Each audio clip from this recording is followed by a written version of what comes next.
अस्सलाम वालेकुम दोस्तों, तुसी देख रहे हो हसीन पंजाब टीवी ते मैं तुहाडा मेज़बान अमीर हमजा। दोस्तों सब तो पहले अपने चैनल को करो सबसक्राइब ते नाल ही लगे बैल आइकन दबाओ ताकि साड़ी हर आने वाली नई वीडियो तुहाडे तक बासानी पहुँच सके और तुसी वो वीडियो देखो सब तो पहले। जनाब, जिस तरह के तुहानू पता है हसीन पंजाब टीवी हर रोज़ खूबसूरत और अच्छे अच्छे जानवर लैके हाज़र होंदा है।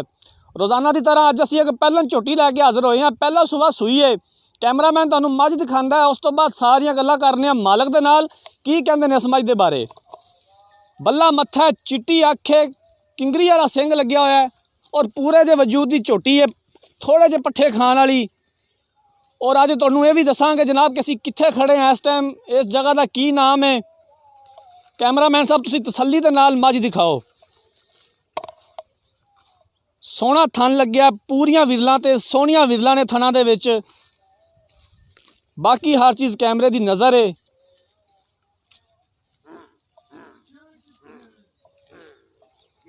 कैमरामैन साहब तुसी तसल्ली दे नाल मझ दिखाओ, कोई कमी ना रवे। फिर साडे वीर भराए ना कहन कि यार मझ दी फलां शायद असीं वेखी नहीं तो कैमरामैन ने तुहाडे ने दिखाई नहीं। ना तुन्नी ना कोड़ी, सोहणियां विरलां ते थन लग्या होया है, बिल्कुल बरीक चमड़ी की मझ है जनाब, पूरे जे वजूद दी, थोड़े पट्ठे खाण वाली। साढ़े कई वीर भरा सानू फोन करके कहते हैं कि यार मझ दिखाओ सानू जेड़े थोड़े पट्ठे खावे। तो असी इंशाल्लाह जनाब उन्होंने वीर भरावां वास्ते कोशिशां जारी रखांगे और उन्होंने डिमांड तो इंशाल्लाह पूरे उतरांगे। तुसी कैमरामैन साहब मझ दिखाई जाओ तो मैं इधर नाल कर लेना भाई नाल गल्लां बातां।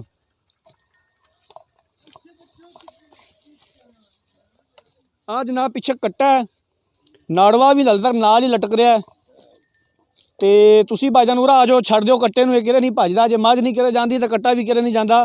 तुसी कैमरामैन साहब तसल्ली कराओ मझ दी तो मैं इधर भाई होरां नाल गल्लां बातां कर लेना। जी अस्सलाम वालेकुम जी। वालेकुम सलाम।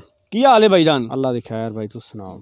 शुक्र अल्लाह ताला दा। थोड़ा उच्ची बोलिया जे। तो ये दसो कि मझ किनवा सुबह सूई है? ये जी पहला सुबह सूई है। पहला सुबह सूई है। तो किन्ने दिन होगा सूई नूं?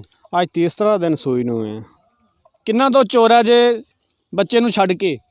बच्चे नूं एक थन छड्डते 3 किलो असीं चोंदे पे हैं।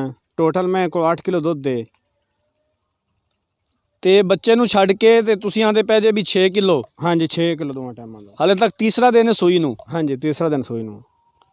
ठीक हो गया। तो किन्ना मुੱਲ मंगदे जे, किन्ने पैसे मंगदे जे? इसका फाइनल मुੱਲ है 1,80,000। इहदे विचों सानू प्यार मुहब्बत किन्ना करोगे? अस तुहाडा पद वेख ते प्यार मुहब्बत गल पे करने हैं, क्योंकि तुसीं 55 किलोमीटर करके आए खड़े ने। ज़िला पाक पता नहीं चूँ ज़िला बहावन नगर दरिया सतलुज दे विच आए खड़े ने, क्योंकि तुहाडा बहुत सारा सफ़र है, उनकी वजह तो तुहाडे नाल प्यार मुहब्बत दा मुੱਲ कीता है। वो तो जनाब तुसी कर दिता साडे नाल, तुहाडी मेहरबानी है। तो सानू तुसी जनाब 50-55 किलोमीटर तो अगर तुहाडे ज़हन दे विच हैगा है, तुसी साडी इन्नी कदर अगर करनी है तो फिर दसो कि फाइनल जे पैसे दसो जिंदे विचों तुसी 100 भी घट नहीं करना, वो पैसे दसो। 1,75 दी आपां कर लैसां। 1,75 की फाइनल देनी है, इस तो घट? इस तो घट नहीं देने, फाइनल तो 1,75,000 दे देसा। पिछे कट्टा है? पिछे कट्टा है जी। हाली साइड वाली छोटी दांद लई खड़ी है, दंदे नहीं रली वाली साइड वाले दांद खड़े हैं। ठीक हो गया। तो कोई थान च कोई फवार छट्टा कोई गिल्टी? घाटा कोई हर गल की गारंटी होगी, क्योंकि सूई हुई आदि पास कर लवा। इंशाल्लाह कोई किसी किस्म का गिला शिकवा नहीं होना। वो तो बिल्कुल असी अपनी तसल्ली करांगे जी। सूई हुई मझ है, धारा भी मारांगे तो अपनी पूरी तसल्ली करांगे असी इंशाल्लाह। जेडे साडे वीर भरा देख रहे हैं पूरी तसल्ली करके असी मझ लई दी है। तो ये हुण 1,75 फाइनल है? हाँ जी 1,75 फाइनल लेंदा है।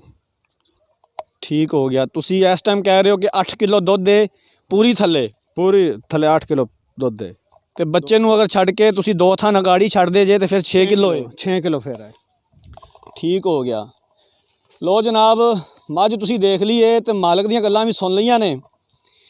पहला सुबह मझ सूई हुई है तो पिछे कट्टा है मझ दे 8 किलो पूरी थले दुध है। इस टाइम 6 किलो अगर कहते जी अगर अगाड़ी छड़िए बच्चे नूं तो पिछाड़ी थलों तुहानूं 6 किलो चवावांगे 2 टाइम का। उवें दो टोटल मझ थले 8 किलो दुध है। 1,80 करके तो 1,75 कहते हैं फाइनल है। कहते असीं मकूल पैसे मंगे ने। अगर किसी वीर भरा ने मझ खरीदनी है ਸਾਡਾ ਰਾਬਤਾ ਨੰਬਰ ਹੈ 0312 612 2054। ਇਸੇ ਨੰਬਰ ਤੇ ਸਾਡੀ WhatsApp ਬਣੀ ਹੈ। ਉਮੀਦ ਕਰ ਰਹੇ ਹਾਂ ਸਾਡੀ ਅੱਜ ਵਾਲੀ ਵੀਡੀਓ ਵੀ ਭਾਈਆਂ ਹੋਰਾਂ ਨੂੰ ਪਸੰਦ ਆਈ ਹੋਵੇਗੀ। ਅਗਰ ਸਾਡੀ ਅੱਜ ਵਾਲੀ ਵੀਡੀਓ ਪਸੰਦ ਆਈ ਹੈ, ਵੀਡੀਓ ਨੂੰ ਲਾइक ਤੇ शेयर ज़रूर करो और अच्छे कमेंट करो। अगली वीडियो तक अपने मेज़बान अमीर हमजा ने दो इजाज़त। अल्लाह हाफ़िज़।